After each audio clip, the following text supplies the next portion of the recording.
Guys, what is going on, and welcome to my review for last night's edition of a good episode of SmackDown. For the second consecutive week in a row, I really enjoyed SmackDown compared to Raw, which I had on my DVR, and I deleted immediately because of the horrible things that I heard about it. It's just goes to show you that less is more.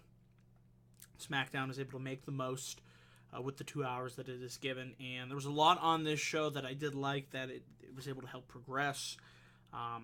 Moving forwards towards June 18th, the Money in the Bank pay-per-view. There was a historic, big game-changing announcement on this show, and we'll get into that later on in the review. But of course, if you're watching this video, leave your comments down below for what you thought of SmackDown last night. Like I said, I thought this was for the second straight week in a row. I thought SmackDown was a solid, enjoyable show. So, without further ado, guys, let's dive right into SmackDown Live. So, for SmackDown last night, we kicked things off with Kevin Owens. And I really like how they continue to, play up the fact that Kevin Owens was the one who, took out Chris Jericho, laid him out, and he stole the highlight reel from him. And it's just, he brought out Nakamura. Nakamura was his first guest. And as soon as I saw Kevin Owens versus Shinsuke Nakamura in the ring together, I thought that would be the match that I'd want to see for the United States Championship at SummerSlam. Silly me. We're getting the match next week. Kevin Owens versus Shinsuke Nakamura for the first time here in WWE. I know they have had battles, I believe, at ROH way back when. That's a match I really look forward to seeing, and we're getting it next week, so I look forward to seeing what goes down there. But Owens, pretty much said Nakamura is shrouded in mystery, and the fans, you want to know who he really is. And Owens says, well, you're the rock star, even though I'm not a fan of that name. I think King of Strong style works that much better for Nakamura. It just sounds, it has a nice flow to it. Rock star, artist, it's alright, but I'm happy to see Nakamura still undefeated here on the main roster, and he's doing well for himself. And Owens said, you know what happened to the last rock star, Chris Jericho, who tried to get in his way? Bad things do happen indeed. Baron Corbin would come down. He said, he showed the assault that he did on Sami Zayn last week, led Zayn getting stretchered out. He said, Kevin Owens said, well, that doesn't really make you anything special because Kevin Owens has been beating up Sami Zayn for the last 15 years. And Corbin, pretty much said that, he's going to become Mr. Money in the Bank. And Nakamura nicely reminded Owens, like how they bring this up with the continuity, that he pinned Owens last week on SmackDown. And eventually Corbin and Owens would lead a 2-on-1 assault onto Nakamura. Sami Zayn would come down to make the save, and even though it led to a tag team match, which is kind of predictable, I like the fact that Sami Zayn requested that he issued a challenge for a tag team match between Kevin Owens and Baron Corbin versus Sami Zayn and Shinsuke Nakamura. I thought this was a solid tag team match between Zayn and Nakamura versus Kevin Owens and Baron Corbin. Some good action. It was nice seeing, for the brief time, Sami Zayn and Kevin Owens, who are destined to fight forever. It came down to Baron Corbin, and Kevin Owens accidentally collided with Baron Corbin, and there was some tension and animosity being played up between them, because I like that, due to the fact that these two, they both have big egos, and they're not going to instantly, gel well together when they team up with one another. And Zayn was able to dump Baron Corbin over the ropes. Nakamura hit the Kinshasa on Kevin Owens, which he teased earlier in the match. So for the second straight week, Shinsuke Nakamura pinned the United States champion Kevin Owens. I think we will see a program between these two. If not coming out of Money in the Bank, then definitely a showdown at SummerSlam. But like I said, we're getting that match next week, and I'm looking forward to it. We had this, I thought this was a really good, enjoyable in-ring segment. The Usos come out, and they'd run down the fact that, Breeze Dongo wasn't able to get the job done, just like the Atlanta Falcons, weren't able to beat the Patriots in the Super Bowl. Got some nice heat off that. And they said nobody in WWE can beat the Usos for their tag team titles. Then eventually cued the New Day returning, so the New Day finally makes their long-awaited SmackDown Live debut. I think it does them a world of wonder to get away from Raw, because I just felt like on Raw they'd really done all that they could, and they were just really starting to get stale. They had no direction, but instantly they debut on SmackDown Live, enter into the feud with the Usos. Got a pretty good pop from the crowd. It was Xavier Woods' hometown crowd of Atlanta, so you got a nice pop there. And the Usos say, well, this is SmackDown, and this is our penitentiary. And Big E said he doesn't want to know what happens to the penitentiary, and he doesn't want none of it. And he says the New Day want a shot at the SmackDown Live Tag Team Champions.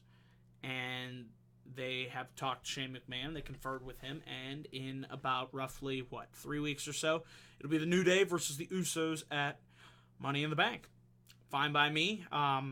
I figured that would be the next logical challengers for the Usos after they knocked off Breezango.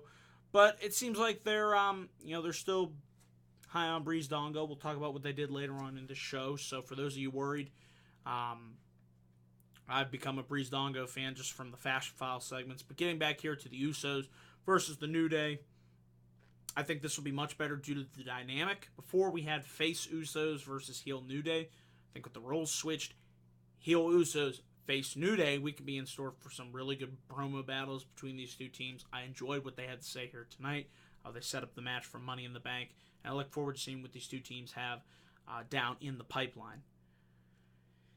After this, we had the Fashion Files segment, and I thought this was a really funny Fashion Files segment. It was Fandango. He was all down about the fact that, they lost the tag team titles opportunity twice to Breezango, or not Breezango, to the Usos, excuse me, and they're wondering really where are we going to go from next. I really love how they make all of these, Fashion Files segments really stand out from one another. It's not the same thing every time, and I really think it's helped Breezango get over. Like I said, they're just consistently entertaining segments, and they make the most of them. And it's something different that we really haven't seen before, and that's what I like about SmackDown. They're willing to, take a chance here. And you can call it a Noir-style edition of the Fashion Files. And Fandango walks into the office, and they discover that somebody came in and trashed the office. And it looked like, to me, there's a figure shrouded in mystery, silhouette. I think it was Summer Rae. But that's who I'm just going with. And quote, remember, she does have history with Fandango and Tyler Breeze. And Tyler Breeze was, of course, in disguise, and they talked about, once again, getting back in the tag team title hunt. And they thought maybe the person that did trash their office was the Colognes. Eventually, this would lead to a match later on between Breezango and the Colognes. Some fun antics here with Tyler Breeze. He dressed up once again as a janitor, used Moppy 2.0 to make the save. Fandango pulled out the squirt guns on the Colognes, and Breezango prevailed, and they picked up the win. So, like I said, I still think, despite falling out of the tag team title picture, SmackDown will, they're keeping the Fashion File segments going, which I think is a good thing. And we'll see. We'll see what the future holds for Breezango. We have what was supposed to be a fatal 5-way number one contenders match to determine who would be the challenger to Naomi for the SmackDown Women's Championship. It was supposed to be Charlotte versus Becky Lynch versus Natalya versus Tamina versus Carmella. Before the match could even begin, we had a brawl breaking out. Becky went over the barricade, took down Carmella in the timekeeper's area. Tamina Snuka started ripping apart the commentary table. Looked like she was going to put somebody through it. Charlotte had a huge moonsault off the top turnbuckle. Carmella flew over the barricade with a splash on Charlotte. Eventually, Becky turned that into the Exploder Suplex. Natalya speared Charlotte. Referees came in. They said, break it up, break it up, break it up. Natalya tried to put Charlotte through the table, but Charlotte threw her into the steel steps. And pure chaos, pandemonium broke out, and I thought this was awesome. And then Shane McMahon came down, and it made sense. He's like, well, we have a problem here. we don't have a number one contender. And the announcement that Shane made, and I'm really looking forward to this, this was the rumor for Money in the Bank. At Money in the Bank, it will be a 5-way women's Money in the Bank ladder match for the first time ever. Crowd goes, yes, yes, yes, yes.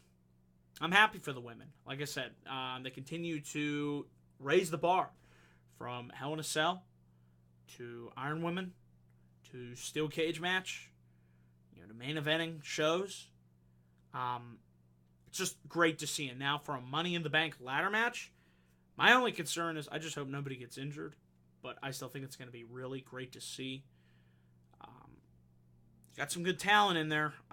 Charlotte, Becky, Natalya, Carmella, Tamina. I think they'll go in there and tear it up. It's a huge opportunity for them. Who will be the first ever Miss Money in the Bank? We're going to find out come June 18th. Great announcement, like I said. SmackDown Live Women's Division gets the Money in the Bank ladder match. Meanwhile, on Raw, we have a kendo stick on a pole match. Just doesn't seem right. We had our main event of the evening, and we'll talk about that in a minute. It was Dolph Ziggler versus AJ Styles. But we had Randy Orton come his way to the ring. And normally I'm not a fan of, the promos that Randy Orton's been cutting the last couple of weeks. But I actually liked this promo. I thought it was short, sweet, to the point, and on spot. Orton talked about, his resume. He's a 13-time world champion. His father's Cowboy Bob Orton. He was in the main event of the first WrestleMania. And he said how his grandfather would pretty much slap him in the face for losing to a guy like Jinder Mahal. Orton says Jinder believes he's earned the fans' respect, but the only thing that he's earned is a old-fashioned American ass-kicking from Randy Orton. And he said he's going to be at Money in the Bank in his hometown in June, on June 18th, in St. Louis, Missouri. Randy Orton said he's going to become a 14-time. Can you believe that? Randy Orton's been a 13-time world champion already. In my opinion, he doesn't have to win the title again. And I don't think he will win at Money in the Bank against Jinder. Mahal came on the Titantron, and he talked about being the WWE champion and the modern-day Maharaja. Pretty much the same stuff we've heard them say. Like I said, I'm still holding my judgment on how Jinder does as champion. I like the celebration they did last week, but him saying, kind of you're American and you don't like me because I'm a foreign guy, I think that's kind of repetitive for me. It doesn't really do it too much for me. If you would just get kind of away from that narrative and just go for something different, what you could expand upon. We'll see. Like I said, so far, I think Jinder's done okay as a WWE champion. I think he's going to have at least a decent reign. I just don't see him dropping into Randy Orton.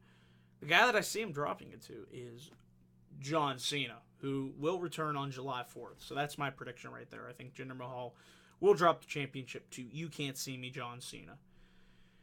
Then we had our main event. Solid main event. AJ Styles, Dolph Ziggler. These two went out there. They had a really good match. AJ teased the Styles clash. But Ziggler was able to fight it out of it and get to the ropes. AJ had a nice-looking snap suplex as he threw Dolph Ziggler into the bottom turnbuckle. Once again, AJ was setting Dolph up for the Styles clash, but Dolph was able to counter with a nice DDT from the second rope. Styles was able to roll into the calf crusher. It looked like Ziggler was going to tap out, but was able to get to the ropes to break it. AJ got caught with the zigzag, but was able to kick out. Nice near fall there. And Dolph tried for the super kick, but Styles was able to duck. Styles tried for the phenomenal forearm, but Ziggler threw himself at the ropes. AJ hit himself in the happy parts. And Ziggler got the super kick, and I should have known. We're in Atlanta, Georgia, AJ Styles' hometown. Dolph Ziggler gets the win. I'm too mad about that.